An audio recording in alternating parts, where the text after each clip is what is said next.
Hello students, good morning and welcome to all. तर आजच्या लेक्चरमध्ये आपण बघणार आहोत मेटामॉर्फोसिस इन इन्सेक्ट. ओके, तर मेटामॉर्फोसिस म्हणजे काय? तर हा शब्द जो आहे हा शब्द ग्रीक या भाषेमधून घेतलेला आहे आणि त्याचा अर्थ होतो ट्रान्सफॉर्मेशन. म्हणजे इमॅच्युअर लार्वाचं मॅच्युअर अडल्टमध्ये जे काही ट्रान्सफॉर्मेशन होत असते इन्सेक्टचं त्यालाच म्हणतात मेटामॉर्फोसिस. त्यालाच दुसऱ्या टर्ममध्ये डिफाईन केलेलं आहे की metamorphosis is the change in growth and development and insect undergoes during life cycle from birth to maturity. इन्सेक्टमध्ये जे काही चेंजेस होतात, ग्रोथ आणि डेव्हलपमेंट जे काही होत असते इन्सेक्टमध्ये त्याच्या होल लाईफ सायकलमध्ये बर्थ पासून जन्मापासून तर मॅच्युरिटी पर्यंत त्या सर्व चेंजेसला म्हणतात मेटामॉर्फोसिस. ओके, ते मेटामॉर्फोसिस म्हणजे काय एका शब्दामध्ये सांगायचं झालं तर it is transformation of immature larva into mature adult. This is called metamorphosis. त्यानंतर आपण त्याचे टाइप्स बघणार आहोत. There are 4 basic types of metamorphosis in insects. इथे 4 प्रकारचे मेटामॉर्फोसिस होत असते इन्सेक्टमध्ये. त्यातलं फर्स्ट आहे ॲमेटाबोला. ॲमेटाबोला म्हणजे नो मेटामॉर्फोसिस आणि त्याचं एक्झाम्पल आहे सिल्वर फिश. ओके, तर या मेटामॉर्फोसिसमध्ये काय होत असतं, यामध्ये नेमली 3 स्टेजेस असतात इन्सेक्टच्या. First one is egg, young ones म्हणजेच नीम, अँड देन अडल्ट म्हणजे प्रौढ. तर एग, यंग वन्स आणि अडल्ट या 3 स्टेजेस असतात या मेटामॉर्फोसिस मध्ये इन्सेक्ट्समध्ये. आणि हे जे मेटामॉर्फोसिसचं टाईप जे आहे ते प्रिमेटिव्ह टाईप ऑफ मेटामॉर्फोसिस आहे.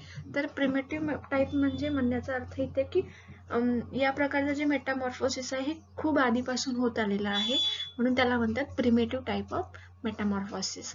देन यामध्ये जे काही नीम्फ असतात ते अडल्ट सारखेच दिसत असतात, फक्त त्याच्यामध्ये डिफरन्स काय असतं तर त्यांच्या साईज मध्ये. इथे बघा, अडल्ट आणि नीम्फ जे आहे हे सारखेच असतात दिसायला, फक्त यांची साईज जो आहे चेंजेस असतात. त्यामध्ये अडल्ट जे आहे ते मोठ्या साईजचे दिसतात आणि नीम्फ जे आहे ते छोट्या साईजचे दिसतात. आणि या टाईपच्या नीम्फला म्हणतात जेविनाईल. ओके, शब्द इथे लक्षात ठेवा. नीम्फ आणि अडल्ट जे आहे ते नीम जो आहे ते अडल्ट सारखाच दिसत असतो. Insects resembles the adults in all respect except for the size. सगळ्या बाबतीमध्ये जो नीम जो आहे तो अडल्ट सारखाच दिसत असतो, फक्त त्याची साईज जी आहे ती वेगळी असते आणि त्यालाच म्हणतात जेव्हिनाईल. आणि यामध्ये पूर्ण थ्रू आउट लाईफमध्ये याचे मोल्टिंग जे आहे, मोल्टिंग प्रोसेस जे आहे ते होत असते. मोल्टिंग म्हणजे आपल्याला माहिती आहे काच टाकणे, यावर आपण एक लेक्चर घेतलेला आहे. ओके, तर या मेटामॉर्फोसिसमध्ये जे आहे त्याच्या होल लाईफमध्ये जे आहे ते मोल्टिंग प्रोसेस जी आहे ती कंटिन्युअसली होत असते. ओके, तर हा झाला ॲमेटाबोला म्हणजेच काय, नो मेटामॉर्फोसिस. तर यामध्ये काय आपण बघितलं की याच्यामध्ये 3 स्टेजेस असतात, एग, नीम्फ आणि अडल्ट. हा जो आहे हा प्रिमेटिव्ह टाईप ऑफ मेटामॉर्फोसिस आहे. नीम्फ आणि अडल्ट जे आहे ते दिसायला सेमच असतात, फक्त यांच्या साईजमध्ये जो आहे तो चेंजेस असतात. आणि या नीम्फला म्हणतात जेव्हिनाईल आणि थ्रू आउट लाईफ सायकल याच्या मोल्टिंग जे आहे ते कंटिन्युअसली होत असतं. देन आपला सेकंड टाईप आहे हेमिटॅबुला. ओके, हेमिटॅबुला म्हणजेच हाफ मेटाबोला किंवा इनकम्प्लीट मेटामॉर्फोसिस असं याला म्हणतात. तर याचे एक्झाम्पल आहे dragon fly, damage fly and बे फ्लाय. ओके, तर यामध्ये सुद्धा 3 स्टेजेस असतात इन्सेक्टच्या, एग, नीम्फ आणि एग, नीम्फ आणि अडल्ट. यंग वन्स म्हणजेच नीम्फ. ओके, आणि याचे जे यंग वन्स असतात, जे काही नीम्फ असतात ते ॲक्वॅटिक असतात आणि त्यांना म्हणतात नॅड्स. ओके, हा शब्द इथे लक्षात ठेवा. नॅड्स, जे काही नीम्फ असतात, यंग वन्स असतात ते ॲक्वॅटिक असतात आणि त्यांना म्हणतात नॅड्स.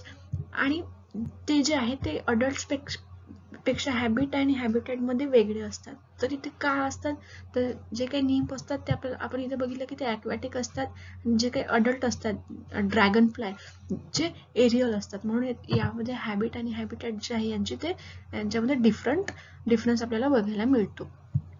आणि ब्रेथिंगचं बोलायला झालं तर यामध्ये ट्रॅचियल गिल्स असतात. जे यंग वन्स जे आहे ते ॲक्वॅटिक असतात आणि आपल्याला माहिती आहे ॲक्वॅटिक ॲनिमलमध्ये जे काही रेस्पिरेशन होत असतं हे या गिल्समुळे होत असतं. आणि जे ड्रॅगन फ्लायचे जे नॅड आहे, जे यंग वन्स आहेत, त्यांच्या लोअर लिपला म्हणतात मास्क, आणि याच्या मदतीने जे आहे ते कॅप्चरिंग प्रेला जे आहे ते कॅप्चर करण्याचं काम जे आहे हे या लोअर लिप म्हणजे मास्कमुळे होत असतं नॅड मध्ये. After final molt, the insect have fully developed wings suited for aerial life. आणि जेव्हा त्यांची शेवटचे जे मोल्टिंग प्रोसेस होत असते, शेवटचं जे मोल्ट असते, त्यामध्ये इन्सेक्ट जे आहे तो फुल्ली डेव्हलप त्यामध्ये फुल्ली डेव्हलप विंग्स होत असतात, आणि त्या विंग्सच्या मदतीने त्यांची एरियल लाईफ जी आहे ती सुरू होत असते. जे उडायला जे आहे ते अडल्ट होत असतात त्या फुल्ली, जेव्हा त्यांचे विंग्स जेव्हा फुल्ली डेव्हलप होत असतात तेव्हा, आणि त्यांचे एरियल लाईफ जे आहे ते सुरू होत असतं. तर आपण यामध्ये बघितलं की हे मेटाबोला म्हणजे इनकम्प्लीट मेटामॉर्फोसिस, त्याचे एक्झाम्पल बघितले ड्रॅगन फ्लाय अँड एक्सेट्रा. यामध्ये सुद्धा 3 स्टेजेस आहेत, आणि यंग वन्सला नॅड असं म्हणतात, ही इम्पॉर्टंट टर्म आहे.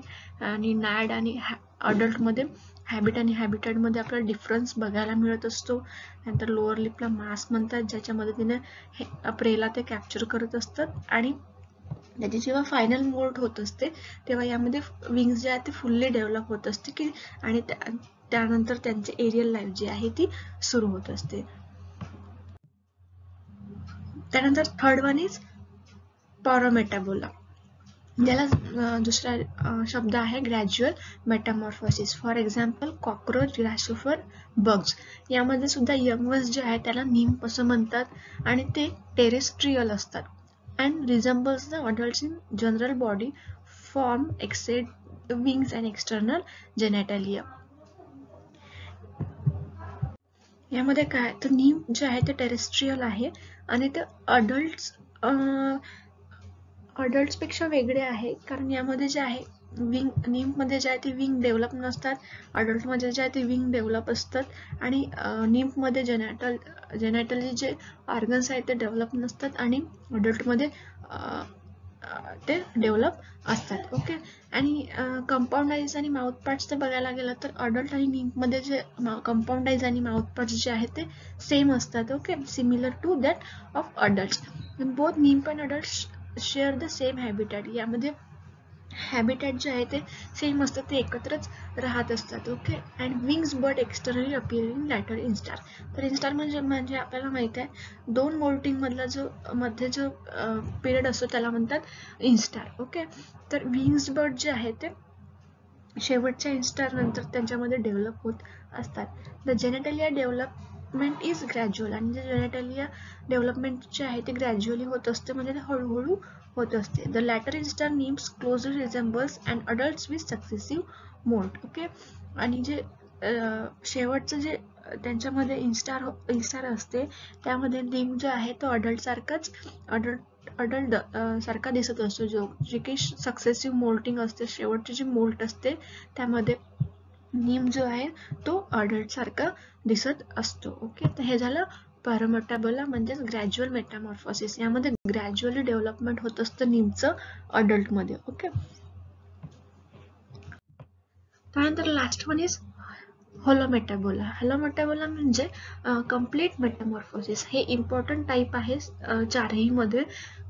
होलोमेटाबोला म्हणजे complete metamorphosis. For example butterfly, moth, beetles and bees. These insects have 4 life stages, namely egg, larva, pupa and adult.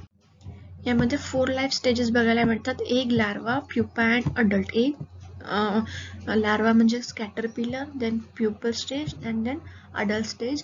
That's why it is called complete metamorphosis. म्हणूनच याला complete metamorphosis असं म्हणतात. And majority of insects are undergoes complete metamorphosis. Majority of insect जे आहे ते complete, त्यांच्यामध्ये complete metamorphosis हे होत असतं. आणि जी काही लार्वा ऑफ बटरफ्लाय आहे त्याला कॅटरपिलर म्हणतात.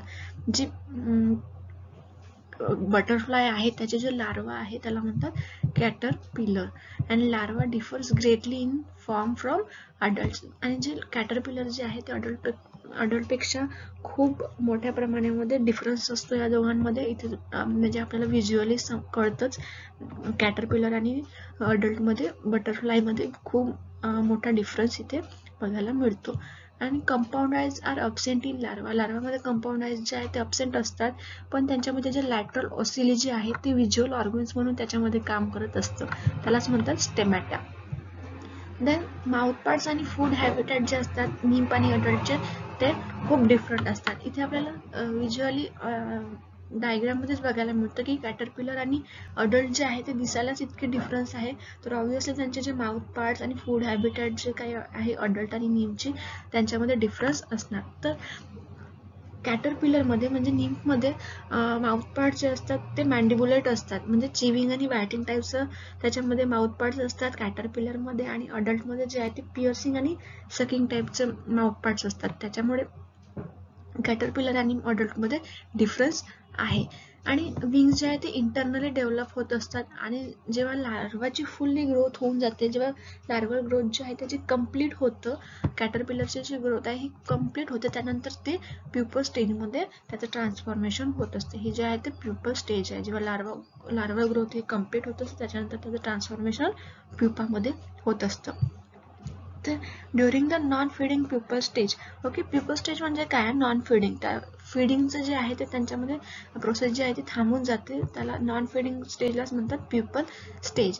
During the non feeding pupal stage, जेव्हा ही प्युपर स्टेज असते तेव्हा लार्वल टिश्यू डिसइंटिग्रेट, जे काही लार्वल टिश्यूज आहेत डिसइंटिग्रेट होतात म्हणजेच निघून जातात. आणि अडल्ट ऑर्गन्स जे आहे ते बिल्डअप होतात. जे अडल्ट ऑर्गन आहे ते डेव्हलप व्हायला इथे सुरुवात होत असते. जेव्हा प्युपर स्टेज जेव्हा स्टार्ट होते त्याच्यानंतर लार्वा स्टेज जी आहे ती निघून जाते आणि अडल्ट ऑर्गन जे आहे ते यामध्ये डेव्हलप होत असते.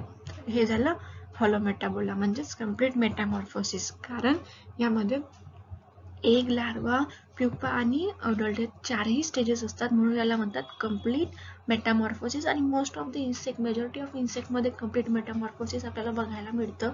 आणि यामध्ये जे काही लार्वा आहे त्याला लार्वा जे आहे त्याला कॅटरपिलर असं म्हणतात. आणि कॅटरपिलर आणि या अडल्टमध्ये खूप डिफरन्स आपल्याला बघायला मिळतो. या माउथ पार्ट्स यांचे वेगळे असतात, फूड हॅबिटॅट वेगळे असतात, ओके. आणि जेव्हा हे प्युपर स्टेजमध्ये जात असतं